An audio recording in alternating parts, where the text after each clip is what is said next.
The North Atlantic breathes a cold, salt-laden mist across the fjord, a world of grey water and brooding cliffs. Yet from the forests, another sound emerges, the sharp rhythmic of an axe biting into timber. This is the sound of a Viking longship coming into being. For centuries, these vessels unlocked the world for the Norse, carrying them to trade, raid, and settle. We often imagine their creation as brute strength, burly men forcing wood into shape, but this is a misconception. The Viking shipwright was a master of materials guided by wisdom, not just muscle. The real secret was understanding the soul of the forest, creating vessels that seemed almost alive.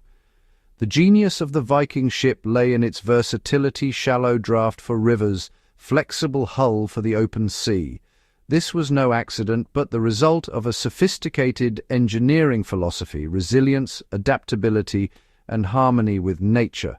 The story of the Viking ship is not one of overpowering nature, but of listening to it. Shipwrights saw trees as partners, harnessing their natural strength to conquer the sea. This reverent understanding of wood was the true foundation of their maritime dominance.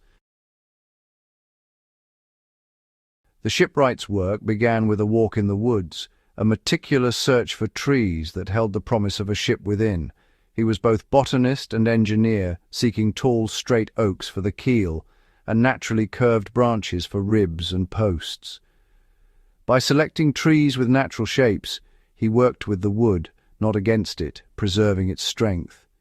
Each part of the ship demanded different woods: oak for the skeleton, pine for masts, ash for oars. Even the wooden pegs or tree nails were chosen to swell and tighten the joints when wet. The shipwright saw the forest as a partner in creation, reading each tree's story and potential. This deep knowledge was the first and most critical step in building a vessel that danced with the waves. The process was a symphony of timber, each chosen for its unique properties. After felling the perfect trees, the Vikings revealed another secret: the art of riving. Unlike sawing, which severs wood fibers, riving splits logs along their natural grain, preserving strength and flexibility. Riven planks are water-resistant and can bend without breaking, ideal for a ship's hull.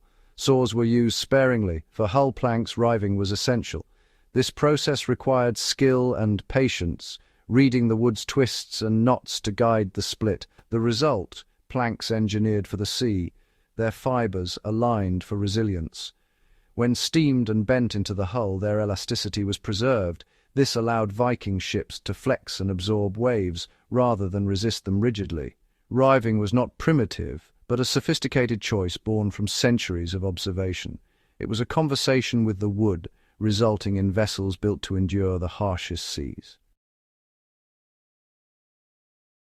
With the keel laid and riven planks ready, the shipwright began clinker construction, overlapping planks fastened with iron rivets. This method gave Viking ships their ribbed look and remarkable strength. The overlapping planks allowed the hull to flex and move, absorbing the ocean's energy. The ship, in a sense, breathed with the sea, its hull acting like the scales of a fish. Apprentices learned this craft over years, shaping planks, steaming them, and hammering thousands of rivets. Modern reconstructions have crossed the North Atlantic, proving the design's effectiveness. Crews describe the ship as alive, flexing in storms, shedding water, and riding waves with grace. The shipwrights built not a fortress, but a partner for the sea. The genius of Viking shipwrights is most tangible in the Oseberg and Gokstad ships, unearthed from Norwegian burial mounds. These 9th-century vessels are masterclasses in woodworking and engineering. The Gokstad ship, a swift warship or cargo carrier, showcases clinker construction and perfectly chosen timbers. Its design speaks of speed, stability, and efficiency. The Oseberg ship, likely a royal barge, is a marvel of artistry, its prow adorned with intricate carvings. These ships reveal builders who were both engineers and artists, imbuing their creations with cultural and spiritual meaning. Together, they tell a story of technical mastery and aesthetic vision. The same core principles are evident careful timber selection, riven planks, flexible hulls, and natural shapes. These were not crude boats, but sophisticated machines born of tradition and knowledge. The story of the Viking shipwrights is more than axes and timber.